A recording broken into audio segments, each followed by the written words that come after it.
Huwag na po kayo magpapakayod ng ganitong kaliit. Hindi po malaman kung saan niya hawakan. O, ito po yung, mas mabuti pa yung malaki kasi madaling hawakan. Malaki ito. Hindi mo alam kung paano hawakan, pipigilin pa, umiikot. Tapos lalabas na yung kamay mo dito. Kaya po na hihiwa or nadadali doon sa mga talim. So pag nagtanong naman kayo ang singil nito, kung 7 yung malaki, 7 rin itong maliit kasi nyug din to. Kaya nga sabi ko sa inyo, mas madali pang kayo din yung malaki kaysa maliit.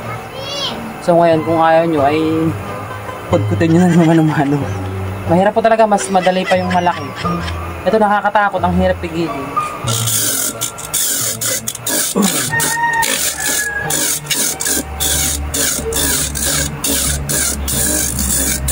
Baka sabihin nyo lugi kayo sa bayad kasi maliit, yung malaki ganun din, eh hindi.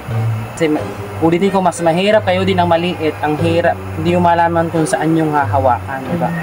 So doon yung pwedeng lumabis yung kamay mo, kaya pag pinigil, kasi halos magkatag-up na yung kamay mo, pareho na oh. Ngayon pag magkaganyan na yung kamay mo, oh, maganda talaga yung malaki, mas madali pong hawakan, mas komportabling hawakan, hindi madidisgrasya o hindi mo mabibili. Ito, pag ganitong hirap, hindi mo malang hawakan. Yun lang for your information. FYI. Bye. Ako si Daddy Ram.